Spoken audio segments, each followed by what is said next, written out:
Hickok 45 here with another Sig pistol. You know, we've reviewed the Sig 320, P320, the P226, the 220, maybe a couple of them. We've not done the, or looked at the Sig MPX yet.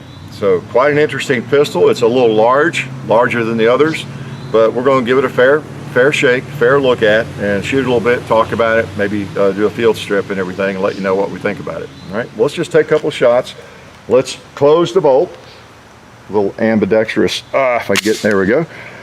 And let's see how the sights are. I think they're fairly close. Try that pot and see. Yep, got a whole little, yeah, a little higher. Oh, he thinks he survived, didn't he? Let's hold on the top of it. Yeah, pop it. See where I hit this guy.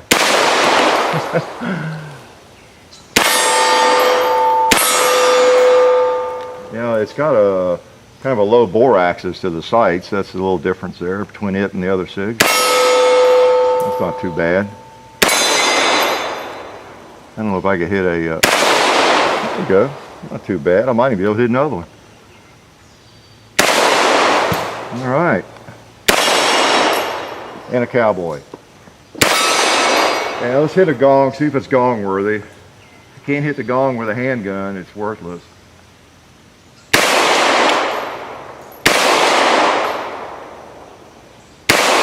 There we go, got it. Well, let's put the safety on and take a look at it over here, okay? And we got a mag release on both sides. There's one there, and there's one there. So get the mag out, and of course there's a round in the chamber, right, boys and girls? So now there's not. Okay, safety on or off, pull the trigger. So yeah, pretty big handgun, but yeah, a little heavy, I guess, but again, I'll try to be fair. I know in some cases I have not been what some people think is fair to the Sig lineup of handguns, but I generally like Sigs, and that is one big handgun. It's one big pistol. There's no way around it. Okay, we didn't get the calipers out. I think it probably is not going to fare too well if we kind of compare slides and, you know, and all that, and even weight, you know, with the other Sigs that we have. Actually, I have a couple. So, but not too bad. It's, you know, unless you're going to carry it in an inside the waistband holster, it probably would carry just fine, really. So let's take it apart, and we are clear. See what the field strip looks like. I have a feeling, let's see, I've got it's new, so a little tight on some of that. Well, you know what? It resembles an AR, kind of, doesn't it? I'll be darned. You know, even with the controls. I guess that's why it really is not meant to be just a pistol, okay? So some of you fell for that, though. I know you fell for it. It's not really just a pistol. This actually, the MPX is.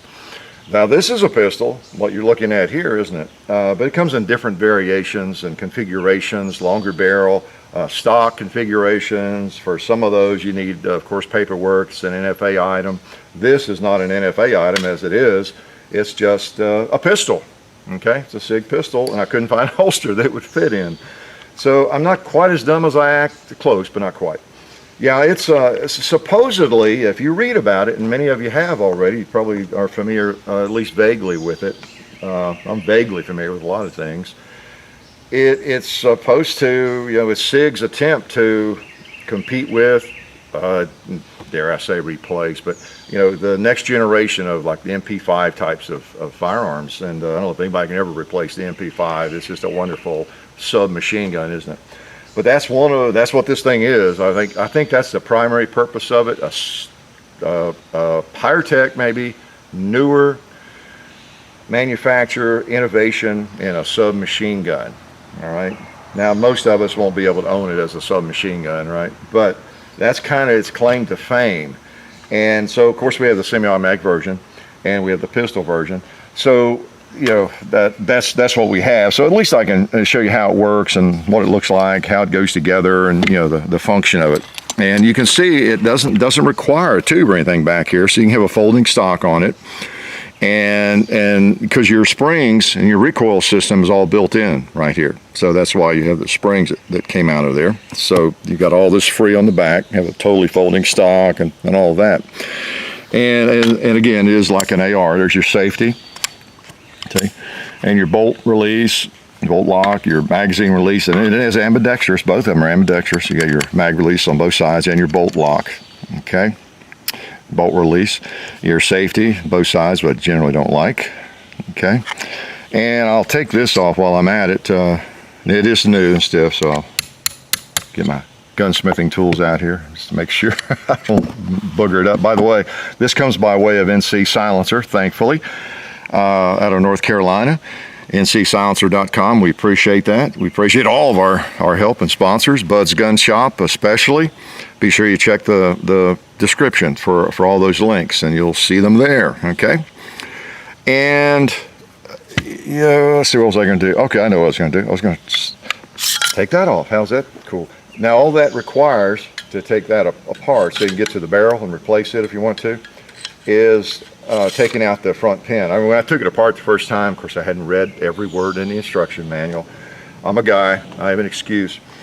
And I remember I had a part like this, and I was messing with, whoa, because I was kind of looking to see how, well, where's the screw or takedown to take that off, you know, because I know you can get to the barrel pretty easily. And I was, that's weird. What was holding that thing on? Well, there's just a little detent when you put when this pin goes back, whoops, on this, when this front pin goes back through, it holds that on. Okay, so not to worry, like I was there for a minute. But anyway, and then replacing the barrel, again, you can do it in the field. Just take out these 2 screws. Okay, and you can put in a longer barrel, shorter barrel, even different calibers if you have the other calibers and you're set up for that, and whatever else that might need. But you can replace those barrels pretty simply. Okay, you see how simply that slides off. In fact, it would fall off. All right, got reverse threads, you know, on your barrel, everything. So keep an eye on that. And so interesting, it's like an AR, but not quite. So you have a lot of the same characteristics.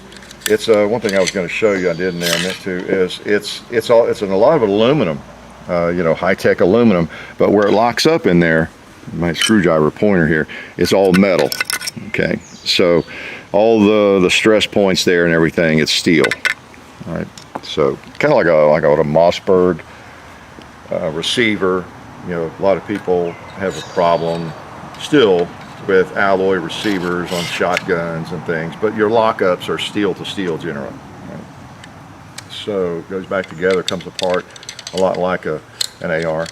Got a short little charging handle there. I noticed I had to mess with that a little bit to get it in. Not hold my mouth right or something. Oh, upside down. You think that's it? Actually, when I had it right, there we go. I don't know why they won't go in upside down. Makes no sense. And you have a short stroke gas system up here. That's why the bolt, even after firing, I fired it a fair amount, and it just has not gotten very dirty at all, because you don't have the direct impingement of everything coming right back onto the bolt. Okay, I'm making this look harder than it is. It actually goes back together pretty simply there. Because I would tell you, if it really is hard to put something together, or it's just me being a little bit of a klutz, because I have taken it apart several times, right? Just so I remember where everything is. So this is, and they've got a little recoil buffer back there. You see the piece of plastic. This is, as Sig touts it, I believe they call it the first, and I guess they're right, the first fully locking, rotating bolt, fully closed submachine gun. And because, you know, it doesn't fire from open bolt or anything, and it's an interesting little gun. I think I must not have that in there all the way. Like I said, I'm making this look more difficult than it is. It's locked. Okay. Everybody puts these back on differently. I usually find that it's easier to put the entire thing on and then to get that front pin back through. I'm not sure why I'm struggling now. I have had it apart several. Oh, I know what the problem is. See, you guys get to learn from my stupidity. It's a real complex problem here. The pin back there was not pushed out. Okay, so I knew there was something not right there. I was looking for something complicated, yeah, because it is a different sort of firearm, and you know, sometimes, you know, not quite as familiar with it as I might be. Get that lined up. Come on there, baby. Get some wood on it. And when a gun is new, it's also a little more persnickety there. I don't want to hit it too hard, damage it. There we go, we're okay, in good shape. All right, back together. All right, got to make sure both those pins are out when you're putting the upper back on. So yeah, short stroke gas piston and fully locking, fully enclosed rotating bolt. So for a submachine gun, that's a little different, okay? But now just for a gun that, you know, most of us have, it's not all that unusual, is it? So it is not strictly a handgun. It's a lot of things, depending on the configuration you have. So you wouldn't do a lot of shooting like I was doing probably, but you can. You know, it works okay. So I'll hold it like it's a submachine gun. How's that? And you got this nifty little protector there. Keep your hand back behind the muzzle. So a little block there. That's kind of nice. It's got a different kind of rail, a SIG specific rail system. I think there's some key mod rails available, and you can put screws in there and put adapters on, so it'll, you know, have the Picatinny, capability there. The sights come on it. Pretty good sights. Although I'm not sure how I'm going to use them that much. One of these things is just a little bit awkward, right? In a lot of ways. All right, now this is just regular ammo. So let's see if I hit anything shooting it like a submachine gun.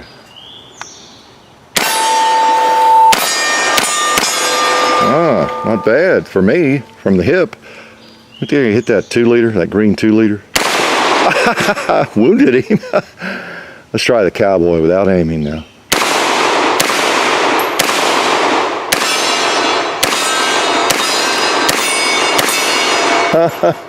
That is fun. Did you ever do that before? Just hold a firearm, you know, just like that, and kind of walk the bullets into the target. You know, never know.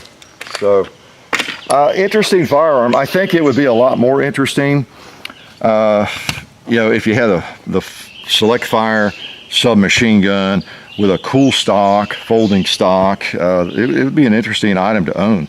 I have fired it a fair amount and have not had any malfunctions, just have 2 magazines, but it has worked. So some of you may have more experience with it, maybe even the full auto version. You can share what your experience has been. This is Federal 124 grain. I think some of that was 115 grain. I knew it was some of that. So a mixture of that ammo. I'm going to shoot a little bit of 147 grain here in a sec, and I'll just take my ears off. Take a couple of shots. 147 grain. Truncated cone too. Bolts back. All right. That's a good looking rig, isn't it? Take my picture, John. Isn't that a cool looking rig? It is. But again, hard to shoot. I mean, really, it's a little bit awkward. There's nothing like a shoulder stock for a rifle subgun that's meant to be shot from the shoulder. Of course, it doesn't have to be shot from the shoulder. Let's close the bolt. Safety's on. There we go. Either side, which means it's almost ambidextrous, right? Okay. I feel naked without my ears, but let's take a couple shots. Now, like I said, it won't be totally quiet. Hardly any suppressor is. Okay. Let's see, John, you owe me a pizza. If I hit that 2 liter on the first shot, I'm just gonna try to line it up. Oop. There we go. Walking into it. Let's go over and hit the gong. Try to. I'll use the sights. I better use the sights on that. There we go.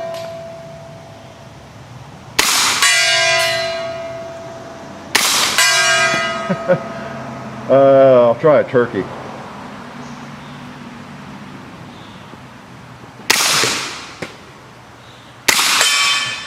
Boom. Let's try the tank over there.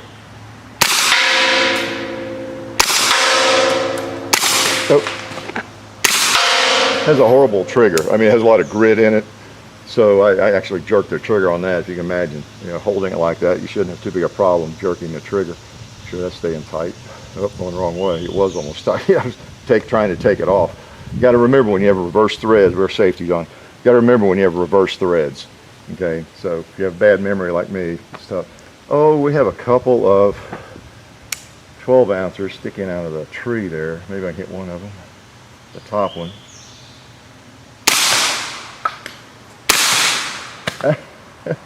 Oh well, got him off there.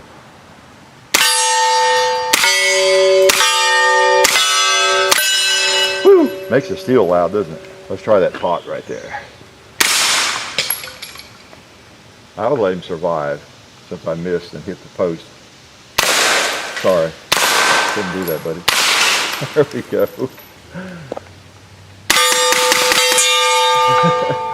Okay, pretty interesting. We'll put just a couple more rounds in just for kicks. The bolt locks back and everything.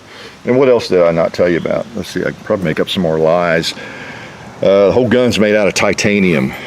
Yeah, that'd be a lie. But it feels like quality. Let me give you an impression. We'll stick with the 147 grain stuff here. It feels like a quality firearm.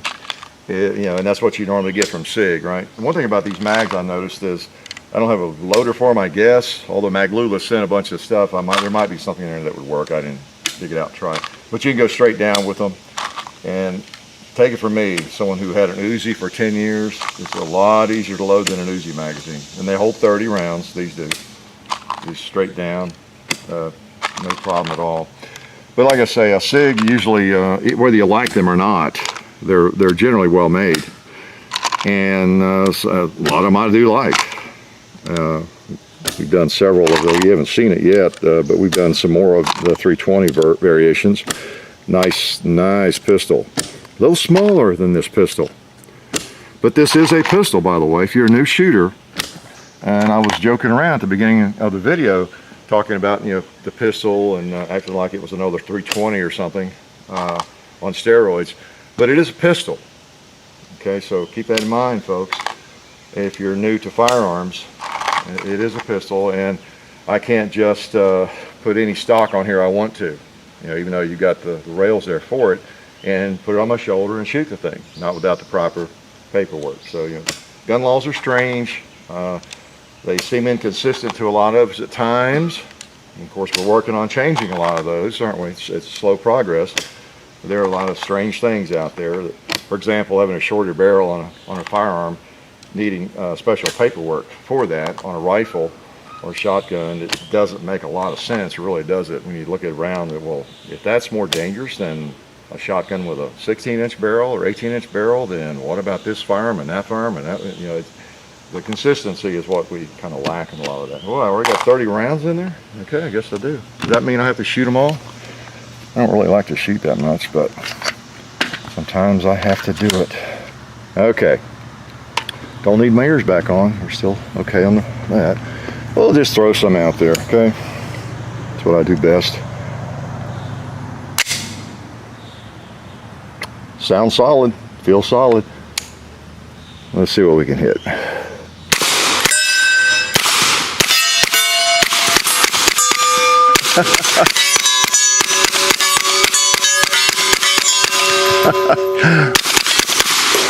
Ah, hit a pig over there. That was a lot of, wow, it didn't take long to empty those, did it? Yeah, that's a problem. So yeah, Sig MPX, you know, well made, seems to do what it's supposed to do and function well. We've not had one hang up at all, with 3 different bullet weights, and I've not tried hollow points, I guess, in it, but all the different variations, weights of bullets seem to work fine. And I mean, this thing is so highly touted. If you read, especially if you read the Sig website, imagine that. Sounds like the best thing since sliced bread, you know, that's ever come out. And I don't fault them for that. I'd be the same way, I guess. But it really is. It's touted as you know, almost the second coming. It's just it's. I think the expectations are really high on this MPX for replacing a lot of the older models and different types of submachine guns. So I don't know if you'd want one as a pistol, but there's lots of different ways you could own this firearm. Of course, you know, as an SBR, you could have it like this, you know, with your paperwork on the suppressor, or just as a hand. You could go pick up one today, just like buying a Glock 19 if you wanted to, and it would be. Let me take that off. It's a little warmish, but I'm going to take it off. You know what? Why am I going to take it off? But in a pistol format, I'm not sure what the huge attraction would be with or without the suppressor. because they're just not ergonomic necessarily. It's as ergonomic as it can be. It feels good in the hand and everything. But you know, why are you gonna? What are you gonna do with it other than to play with and enjoy at the range? Maybe as a home defense, you know, it'd be fine, suppressed or not. I don't know. But I always come back. What is the big advantage of that as in a pistol format over this 30-round magazine? I guess I'll put my ears on. I'm gonna lay it there hot because I don't have a suppressor on this thing.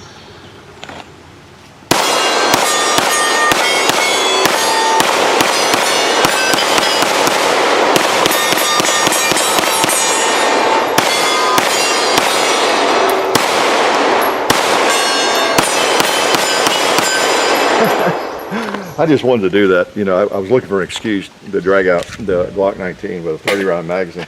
Now, I mean, really, you know, what advantage would you have when you got magazines like that for a gun that actually feels good, and you know, you can pull up and boom, boom, boom, and hit what you need to hit. So I'm not sure it would have a lot of advantage for me over that, even though it has, I think, an 8-inch barrel, and it's a big gun, but in semi-automatic pistol format. You know, other than the suppressor, and of course you could do that with a Glock 19, you know, not a lot of advantage.